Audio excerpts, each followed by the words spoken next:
Hey y'all, coming to you in an emergency type fashion to present to you the Ball and Breakfast MLB playoff predictions. We're gonna go just into the wild card round. Try to get this out to you before the games start on Friday. We're looking at a Friday, Saturday, Sunday, set of series across the AL, NL. This is just how it's been reconfigured. It'll be basically the 3 through 6 seeds battling it out, as well as the 4 and 5 seeds in both leagues. And whoever wins, they'll be facing those top 2 seeds that got to buy into the next round, the divisional round. But Wayne and I have been covering baseball for the majority of the season. Everything's now kind of laid out, and we're just going to get right into it with our first matchup in the AL. It's going to be the number 6 Tampa Bay Rays playing 3 straight games in Cleveland, who are the number 3 seed, the Guardians. And Wayne, if you want to kick it off with any sort of initial views or however you want this to be set up, I'm happy to kind of do that as well. So why don't you take it? Yeah, for sure. I mean, for me, I think I'd like to evaluate the both teams a little bit, and then I'll make my final prediction here. The Rays definitely kind of they battled through the season a little bit. The last season I think they had 100 wins or something, so had a really solid season last season. This year they went through some injuries, and then obviously also the AL East kind of just upgraded itself with all the talent too, and some players just performing really well. So up and down type of season for the Rays, battled through, but they have good pitching usually, and then some timely hitting. I think one key thing is that was it Brandon Lowe is out, got shut down for the season and everything. So that's I think somebody that hit a bunch of homers last season, didn't do too much this season. One of just their best overall players, I would say, at second base. So that's certainly something that was missing from this season. And then the Guardians, I think you called it. They were, I think your team, we both kind of picked the White Sox thinking that they would run away with it with all the talent and everything that they had. But, the Guardians played really sound overall team baseball, I would say. Just good hitting, good pitching and all. So have a lot of awesome players, Jose Ramirez, some really great pitching with Bieber too, and McKenzie, Quantrill as well. So, they stack up really well. Also have one of the best closers in the game too, the Emmanuel Clase. So it's there's a lot going for them there. So with all that, I guess, for me, it was Randy and Andy just is not enough firepower for the Rays, I feel like. And I actually have the Guardians taking this one. I think 2-1 is what I have it at. So, all right, that's enough of me talking. We'd love to hear your take on this, Pat. Yeah, 2 very similar organizations in the way that they construct themselves year to year, the budgets they work with, kind of the amount of fans that actually come to the stadium to watch them both play. This has been an interesting year for Cleveland. I think at the get-go, we were kind of wondering, if the White Sox are faltering out of the gate here, who's going to kind of step up and take it. Looked like a twin season for the AL Central, and then you kind of had Cleveland just always sort of hanging around. Most of the 3 were for the majority of the season, but Cleveland really ramped it up, starting around August. I feel like they just went into overdrive, and, to kind of be sitting here and, they ended the season with 90 wins and, we're 18 games over 500. It's kind of crazy just how they took off. So, I always look at that as an indicator of a team going into the playoffs, but, to finish, 7-3 out of the last 10, and, the last 2 months were really successful for them. I mean, that's a huge, perk for them.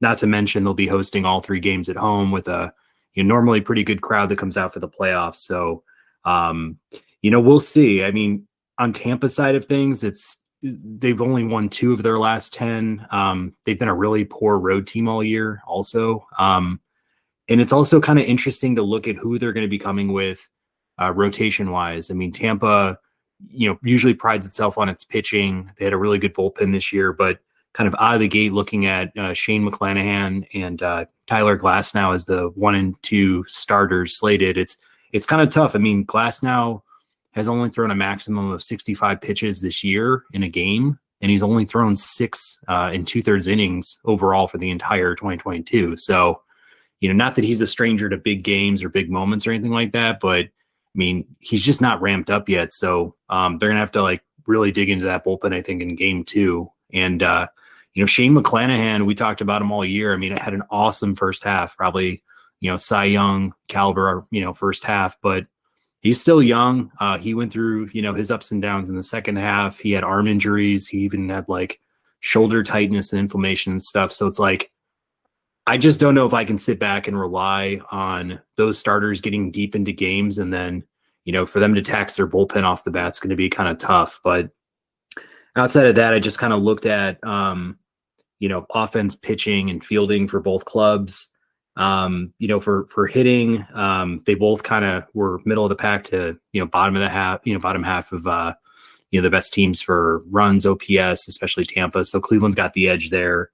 Pitching wise, they match up pretty well. They're both within the top 5 of the league in overall ERA, and their bullpens were both top 7. So hard to make some distinctions there. But on the fielding side, they were also, near the top half of the league as well. So they kind of matched up there. But looking at it, these two teams are going to grind it out. I just kind of see it as being like, Cleveland being able to, possibly win this series in 2. I think this is going to be a 2-0 sweep here in Cleveland's favor. So that's kind of where I landed with it. Yeah, I definitely agree. Yeah. It's hard for me to pick the Rays in this one. I think out of all the matchups, like, I think this is the one that might be the most lopsided. I guess I'm foreshadowing myself a little bit or stealing on thunder. I didn't predict any 2-0 sweeps or whatever, but maybe it's just me just trying to be a little favorable for the underdog a little bit here. But yeah, I think the Guardians match up really well with the Rays and kind of their situation. So it's if I'm a Guardians fan, then I'm thankful that I think I got the Rays here, because this team it doesn't have as much things going to their favor, I think, going into the postseason compared to some of the other teams in the that made the playoffs. So yeah, and again, I think it just comes down to the momentum carrying into this playoff series, but it's also like just thinking about what Tampa Bay's pitching depth usually looks like at the top. I mean, it's usually pretty imposing. I feel like those pitchers usually go 6 or 7, and it's like lights out baseball. Mm-hmm. But yeah, if they can get into that bullpen, quick and often in games 1 and maybe game 2 as well, I mean, it's going to be, definitely an uphill battle. So yeah, and the Guardians they have really good offensive talent, on their team. Like they're not just sluggers. I think is the big thing, that they're pretty well balanced. They're also like, they have a lot of speed too on the base paths. So I feel like that combination just doesn't bode well, I think, for the Rays pitching staff overall. Players that get on base don't just try to slug it, which tends to do pretty well, I think, in the playoffs a little bit. It's like, that balanced hitting, not just trying to slug it out of the ballpark a little bit. I think that kind of strategy tends to bode well in the playoffs, and the Guardians really do well with that. And with that speed on the base paths too. Had multiple people, I think, with 20 or double digits in stolen bases. So it's like, that's just a good combination, I think, for playoff baseball. So, yeah. Yeah. And, looking at just coaching on both sides too, it's like Tito Francona, Kevin Cash, they've both been in, some serious situations. I feel like, Francona's won it all, a pair of times and has been in it with Cleveland. Cash got all the way to the World Series a couple of years ago. It just doesn't feel like that same team, though. Mm-hmm. It's like you're saying, I feel like there's a ton more continuity within Cleveland. I feel like that lineup has been set for a while, and it's a good one. And they will play small ball. They will sacrifice for each other, and they'll manufacture runs. Tampa, it's like kind of a hodgepodge of whatever they want to slab together for the day. It's like one day they've got Yandy Diaz, batting leadoff. The next it's like a Rosarena. It's like. And then that's maybe based on their analytical, approach to the game and in all situations, all facets. But at a certain point, I mean, I don't know. I think a team bonding together and coming together, especially leading into the playoff season, like Cleveland's got them beat there, I think. Yeah. Out of all I think the playoff matchups, like this would be the one I would pick. It would be a 2-0 sweep, kind of like what you predict. So, but yeah, that's what I'm thinking here. And yeah, tough season for the Rays, but hey, I feel like this is just like typical Rays baseball in a way of, they kind of slug it, they manufacture their way into the playoffs, and who knows what can happen. But yeah, this just does not feel like their season whatsoever. Yeah, agreed. Moving on to the next one, we have the Seattle Mariners as the 5 seed going on the road to Toronto against the Blue Jays, who are the 4 seed. Wayne, what do you think about this one? This one's gonna be fun, for sure. The Blue Jays have like all the hitting in the world, right? I think this is a good matchup of like the Blue Jays having all the hitting in the world versus the Mariners have, I think they have like a top 7 or something like pitching squad there. So, and very very much timely hitting. You have one of the youngest stars out there in Rodriguez, right? So it'll be a fun series, I think, to watch. But I think one thing I noticed or saw was that like it seemed like Robbie Ray, who I don't know if he's going to be he's probably going to be one of their first 2 starters, right? Just hasn't been pitching the best of late, so that's where I'm a little hesitant of how he's going to perform in the playoffs, especially against a talented squad, offensive lineup in the Blue Jays. So that's like the one hesitancy I do have, but he is, Robbie Ray, Mr. Strikeout pitcher, so could perform pretty well there. I'm gonna go with the upset here, though, with the Mariners actually winning over the Blue Jays. The Blue Jays pitching staff, apart from what's his name, Manoa, was it? It's like, yeah, what like they're really, Grayman had a decent season for sure, but I feel like the Mariners pitching staff stacks really well, I think, compared to the Blue Jays staff, and as well as their bullpen. So it's like, I think that, playoff baseball, if there's anything I've learned, is good pitching can outdo a little bit to that, to the just a kind of strictly like hitting squad, if you will, there. So yeah, they do have some solid. The Blue Jays do have some solid pitching, but they're just not to the extent I think that the Mariners have. I think it's just a different level. So yeah, in this case, I'm picking the Mariners.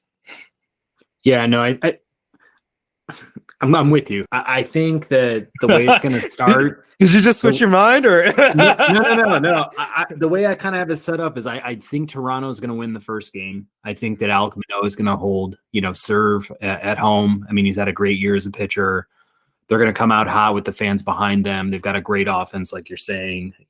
Top 4 in the league, and I think they'll do a good job of getting to Luis Castillo, who I think has always been a good pitcher, but maybe lacks some of the playoff experience. So I think that might get to them. But I just think that going into game 2, I think the matchup is good with Robbie Ray versus Kevin Gausman. I think those are 2 guys that are pretty comparable, looking at their 2021 seasons and then also their 22 seasons. But I think Robbie Ray goes into it with a little bit of a vengeance. Like, even if he's had some struggles, like, this is a team that let him go, let him walk. And even if they get to him somewhat, I just feel like looking at Seattle and their pitching staff, honestly, 1 through 6 were guys that had sub-4 ERAs for the year. Marco Gonzalez may have been towing that line, but they can go to George Kirby, they can go to Marco Gonzalez, and go to Logan Gilbert or Chris Flexen, or pick an arm from their top 6 bullpen. So it's like, I just like what happens if Seattle gets into a little trouble with some of their starters. Whereas Toronto, it's kind of top heavy with Manoah and Gausman, and then it falls off pretty precipitously, like right after those 2. And their bullpen was pretty average, and not to say it was bad, but I just don't think they have the same kind of depth. Like, looking at Seattle's roster of pitching, they've got about 12 to 13 guys that are really good pitchers. And it's like, if they're all ready to go and they can plug and play how they choose, like, that's a huge weapon for them. I also just think Seattle, ranked 2 defense in the league comparative to Toronto, was kind of middle of the pack. And then, just kind of what you're saying, like this momentum of being in a big playoff series for the first time in a while, and just, kind of how they finished the season. They were 7-3 to end the year. And they're pretty decent on the road. They're 7 games over 500 going on the road. So it's not like they, lack any sort of ability to overcome adversity on the road, or, having a big crowd kind of affect them. So Should be a really fun series. Regardless, I think these games will be tight, and I think it goes to 3 games, but Seattle edges them out 2-1. Yeah, for sure. And yeah, I think also in 2022, looks like the Mariners have won they played both the series in Toronto and then in Seattle. Mariners actually swept the Blue Jays when they were in Seattle back in July, and then they got 1 game out of the 3-game series back in May in Toronto. So, hey, regular season and all that. I get that, but there's a reason why they swept them even in Seattle. They were able to hold their offense down.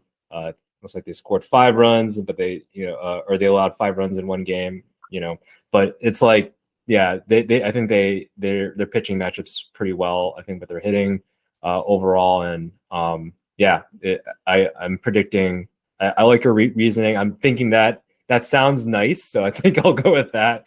About maybe they'll take the first game. The Blue Jays will take the first game, but then I think the Mariners get the last 2 there. So, all right. Moving on to the NL, we had the number 6 Philadelphia Phillies taking on the number 3 St. Louis Cardinals in St. Louis. What do you think of this one, Wayne?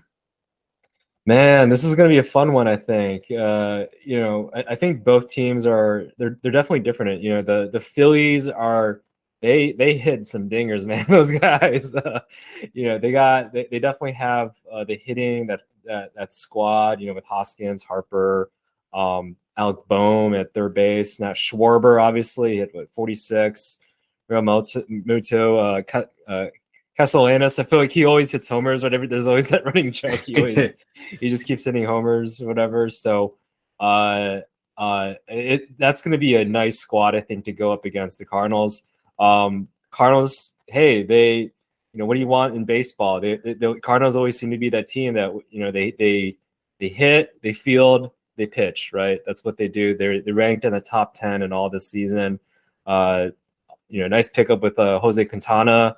I think he had like a 2 ERA go through the season. So it's like, do they pitch him in there? Montgomery, like their acquisitions actually, I think, performed really well. Also Jordan Montgomery, right? So whether they want to put them in the bullpen or get them to start one of the first 2 games or maybe the 3rd game, right? I think that kind of bodes well with them. Obviously, they got Wainwright as well, who's got all the world experience. And then it's Albert Pujols' last season on top of MVPs essentially, right?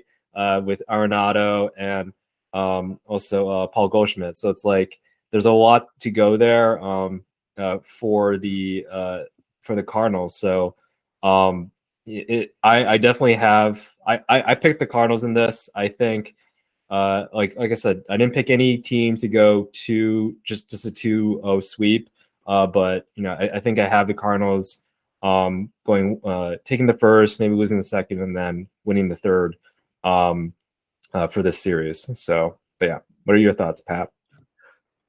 Yeah, this one was tough because I like the Phillies game 1, game 2 starters. I think you couldn't do much better on any other team to go Zach Wheeler, Aaron Nola back to back, especially when Aaron Nola was pushing for a perfect game in his last outing against Houston. So it's like there was a lot of weight on that game too. I mean, they're still like jockeying for position in the playoffs and just trying to hold on to their seeding too. So it's like, that was a high pressure game and he really came through. But where I think it falls short for Philly is after you get through those 2 starters, it's like a complete no man's land. Not only for the starting staff, like I like Kyle Gibson and Noah Syndergaard when he was more in his prime. He's kind of league average at this point, but it's also their bullpen. Philly's bullpen ranks 23rd in the league. I mean, pretty bad. I mean, they were scrambling for guys. They were scrambling for relievers. I think they released Uris Familia. I mean, it's kind of been the constant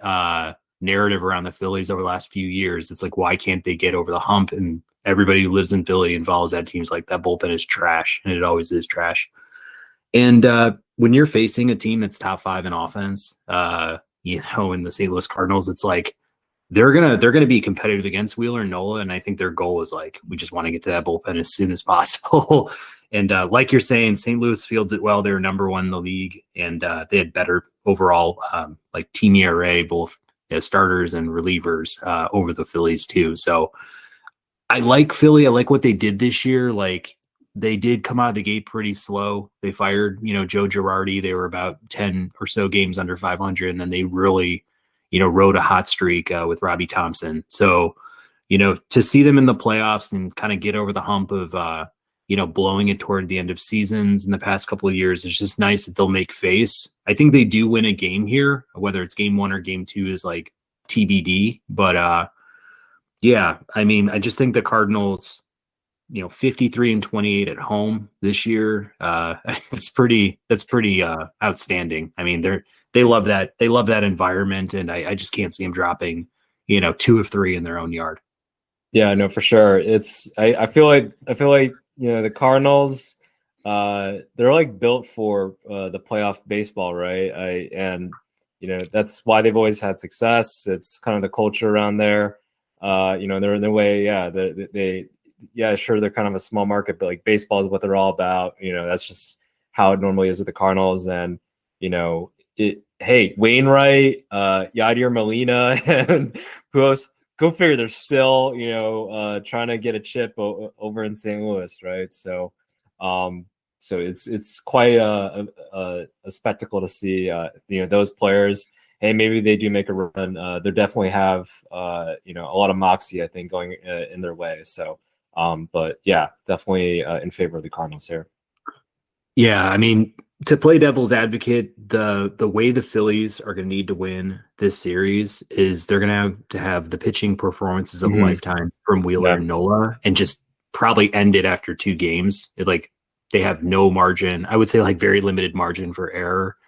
And then the hitting just has to come out like gangbusters, like right out of the gate for them to get over that hump. I mean, when I look at the Cardinals pitching staff, outside of their bullpen, I'm not like, I don't think they're going to feel overwhelmed. That's the only thing that's going for the Phillies. It's like you look at where Wainwright is in his career, and then it's like Jordan Montgomery, who's a solid starter, I think a pretty good starter, and then Miles Michaelis, who had a nice ERA this year. But it's like these guys aren't like they're not shutdown type pitchers in that sense. But the Cardinals just play with a good team chemistry, good team continuity, and I think they're pretty confident when it comes to just winning big baseball games. So that's why I give them the edge.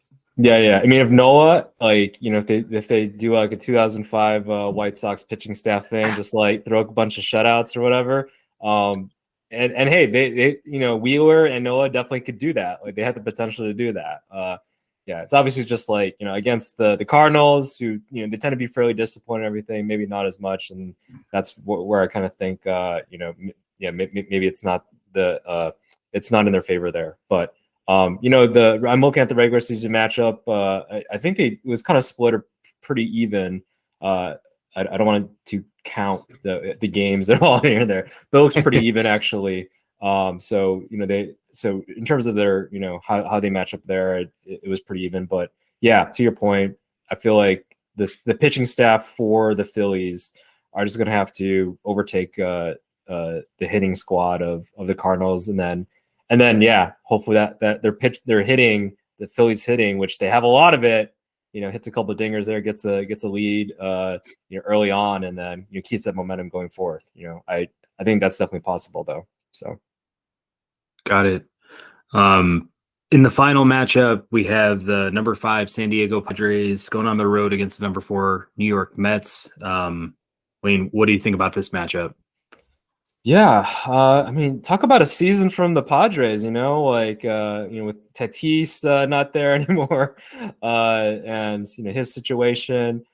Kim stepped up, had a pretty good season overall. I think he had like a WAR above 5, which is pretty awesome there for a shortstop. So, but then and then obviously they have some nice top level pitching, with Yu Darvish, Musgrove, and then with also Lindor now. I'm talking about the Mets pitching squad. I think that's the biggest difference here, right? You got Diaz coming out of the bullpen, and then obviously then they're starting pitching with Scherzer, Bassett, also DeGrom. So it's like it's hard to go against that pitching squad on top of also their offensive power, which I think they're like, one of the top ones in the league, right? With McNeil, I think he leads the league in average, right? So he's, up there. And then obviously you got Francisco Lindor and Pete Alonso, right? And Nimmo too. So it's like that's such a loaded squad overall. So I have the Mets getting out of this series here 2-1. I think one call up for me was that Darvish just has not performed that well in the postseason. So even though he had a pretty good regular season from his standards, right? I think he had like 16 games and like a 3 ERA, which is pretty good. Just doesn't seem to perform well in the postseason for whatever reason. I think it's a 2-5, like a 5+ ERA. So so in that case for me, it's just like I feel really good about the Mets. I know, the Braves kind of took the division away from them. So hopefully, I guess the one side of it to look at it is like maybe the Padres kind of take advantage of that. Maybe the Mets are feeling down a little bit. But with that pitching squad again, it's hard to go against the Mets. So Yeah, I think both of these teams match up pretty well. I mean, they're pretty similarly constructed teams, like just like that Cleveland Tampa Bay series we were talking about with like, small ball analytics. This is like big money, big name, veteran rosters, guys that have been there and done it and stuff on both sides. And they both have this like little air of kind of dropping the ball in the big moments and stuff. I feel like these teams have both kind of incurred like a lot of adversity in getting to where they're at. Like we look at the Mets over the course of the year, they were, at the top of the NL, and then, up until, last week kind of relinquished that bye to the Atlanta Braves. So, I think from a confidence perspective, maybe that rocked them a little bit. But in the same sense, San Diego came into the year with big expectations like they did last year. And, even though they got a wild card berth, it's like they fell short a little bit. And I think, what they thought their upside would probably be, especially with a guy like Fernando Tatis, absent. But looking at the probables, Darvish, DeGrom, Snell, Scherzer. If it goes to game 3, it's Musgrove, Bassett. Like those are like power matchups. Like this is going to be a heavyweight fight. And I guess, kind of thinking about both, teams and their construction, their seasons and everything like that. I mean, New York Mets edged them in offense, pitching, fielding, and even bullpen. And, being at home, they were also pretty dominant. They were 54-27. Padres were 45-36 on the road. Like that's really respectable. I think this is a 2-1 series, like you were saying. And yeah, I think I have to give the edge to the Mets. I see Scherzer probably winning game 2. I could see a situation where, possibly DeGrom can't go as deep into the game as he'd like to, just based on his own, health over the, this past year, what have you. So maybe there's a way that the Padres sneak a game 1 victory, and then kind of going into game 3, it's like all hands on deck. But I just maybe see the Mets at home pulling it out. But this will be a good matchup in my opinion. Yeah, for sure. It'll definitely be a fun one. Yeah, because it's like, how can the Mets disappoint us, right? I think has always been the thing. they kind of have that mystique, at least at the moment. Granted, hey, this is as good of a season that they've had in recent memory. So, but I feel like, hey, if they can get over this hump, at least get out of the wild card round, anything's possible, I think, with regards to the squad that they have. In a way, maybe they hopefully have some sort of, I guess, redemptive attitude now, right? It's like, yeah, we may have lost the division, but we're gonna, wreak some havoc in the playoffs. So if they come with that mentality and execute, and play kind of like they did earlier in the season, then they can definitely make a run there. But yeah, this definitely is not. I mean, I think just going through this whole thing, like there was definitely not. I felt like, okay, this team is just gonna completely 100% sure this team's gonna sweep the other team. But I think this matchup definitely is, I think, one of my favorites for sure. Yeah, and it's not lost to me that if a game comes down to a 9th inning and you've got to go to Josh Hader, who really struggled with the Brewers, really struggled with the Padres. It's like, I don't know who gets to shut the door in San Diego, but if you're handing it over to Edwin Diaz, he's one of the best closers in the league. So I feel like in those tight games when these, games may go to, a 1-run difference, a 2-run difference when you get into these big pressure situations, and it's like, will these guys show up when it matters? Like it's kind of TBD. And Hader's had that experience being in the playoffs, but man, he's really just looked done as far as this season has gone. But so I guess overall that's our roundup for the wild card round of the playoffs.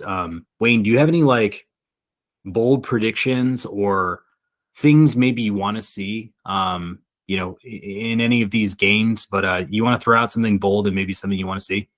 I want to see a complete game from a pitcher, right? Like, postseason baseball, not gonna happen, right? Unless it's like a no-hitter and like the pitch counts like 70 or something like that in the 8th inning. Like, it's just not gonna happen. That's what I would love to see. Like, I miss those like dominant pitching performances where like a perfect game or whatever from like Roy Halladay or whatever, like stuff like that. I love to see in the postseason, but most likely not going to be happening. So I guess just overall, like I think for me, it's like I love to see what's going to happen. I think with either the Guardians and the Cardinals. I think those are my two favorite teams, I think, in this wild card round here. So would love to see just good overall baseball from those teams. So yeah. What about you?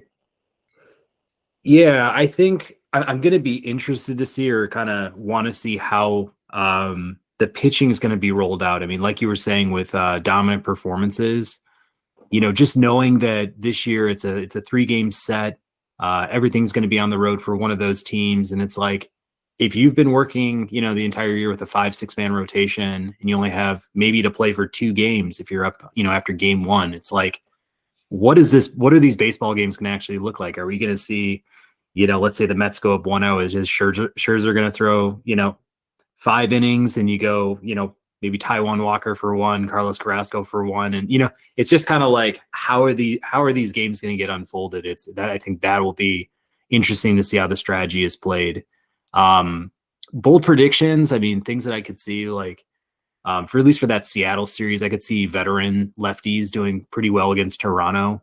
They don't have a lot of lefties to throw at you. So guys like Jesse Winker, Adam Frazier, more veteran type hitters, coming up and maybe having some big hits or, really good, series play overall. I could see something like that happen. And I'm really excited about the Guardians. Like, I know they're a division rival of ours in the Central, but they're, like we said, when we were talking about the White Sox in one of our last episodes, but it's like, I just like to see these small market clubs succeed. And, no team has been hotter, running their way to the postseason. So every year I feel like there's a club like that where it's going to kind of fly under the radar. And then once they get in, they're just uber confident. So I could see our Cleveland Guardians kind of being the, Tampa Bay Rays of a season or two in the past, or maybe it's like a Washington Nationals type team this year, but we'll just have to see. But definitely excited to get into this weekend's matchups. Yeah, no, for sure. I wonder if they're going to be like you were saying, like small market teams that just always find ways to win and and then get hot too, right? Like, it was like, I think it's funny. It's like a lot of people talk about the Oakland Athletics and all, and like how they're all Moneyball and all, but then it's like, so were like the Florida Marlins when they were the Florida Marlins on the Miami Marlins, right? The small market team, but then they were able to win with like similar payroll structures, except they won the World Series with their, with whatever talent that they can come up with. That one season with Miguel Cabrera and just kind of a hodgepodge of players and all that, and a lot of speed too. So. Maybe the Guardians can they certainly have like the talent, I feel like, to make a run in the playoffs. So but yeah, I'm just excited to see the baseball that comes forth, because we've seen it, I think, every single season, every single playoffs, that great, these teams that have like the best hitting squads like ever, right, just get outdueled by awesome pitching. So and if you can get some starting pitcher that was like a 4th or 5th starter in the regular season to just dominate out of the bullpen, that is such a hot asset to have, I feel like, in playoff baseball. So very much looking forward to seeing all that. No doubt. Well, that's our emergency podcast for the MLB playoff wild card round, and we'll see how this one shakes out after the weekend. And moving into next week, we'll cover what happened and kind of where the bracket's going to go. So with that, I'm Patrick Miller alongside Wayne Pua, signing off for the Ball and Breakfast podcast.